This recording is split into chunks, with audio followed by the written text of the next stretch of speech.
Welcome everyone to the Lofi Poli Sci podcast. I'm your host, Michael Pickering. That's right.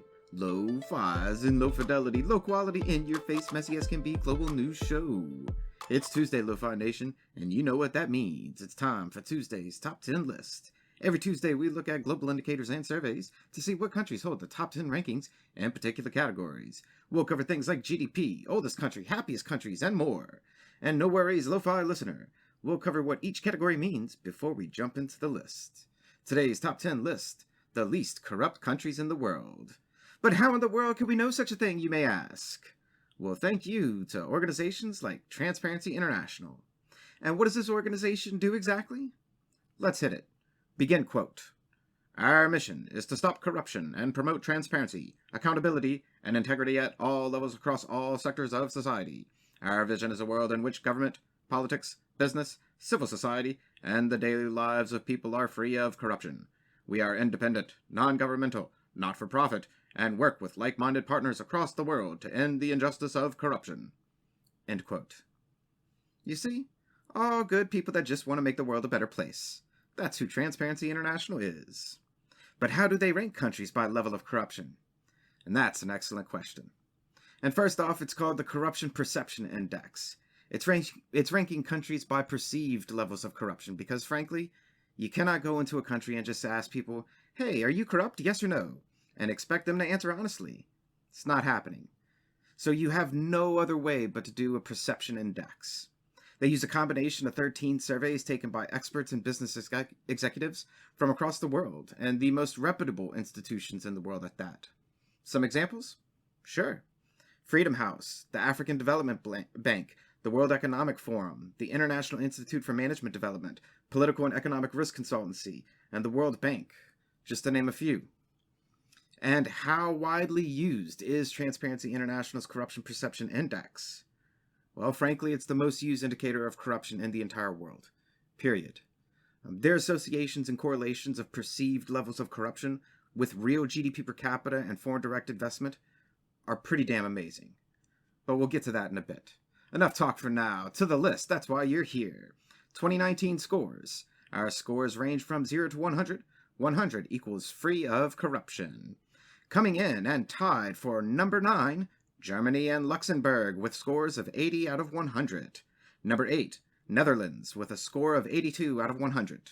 Number 7, Norway at 84. Now we have 3 countries tied for number 4, Singapore, Sweden, and Switzerland with 85 out of 100. Number 3, Finland at 86.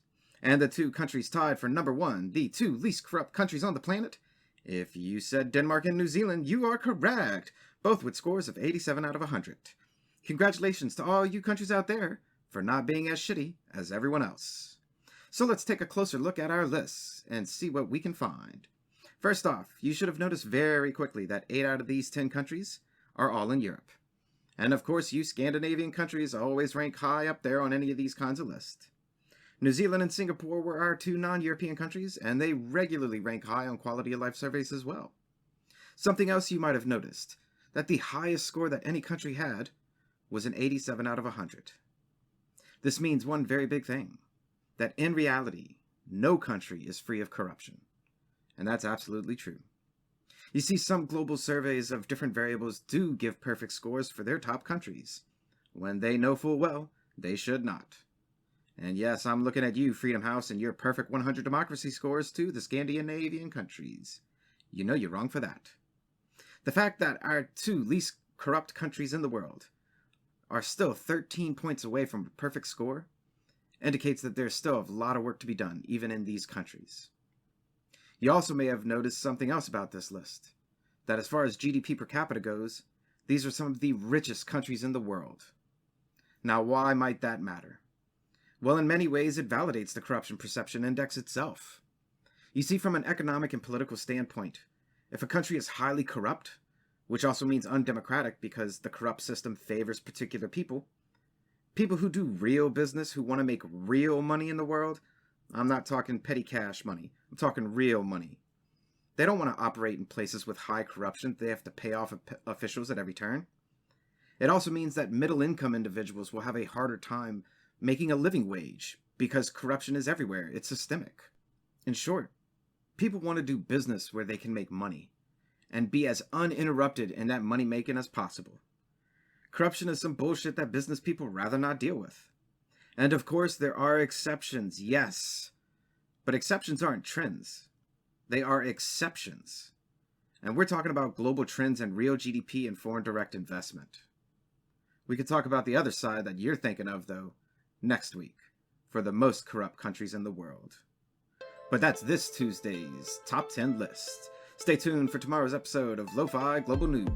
Always remember that Lofi Poli Sci is more than just me. It's the we that we be.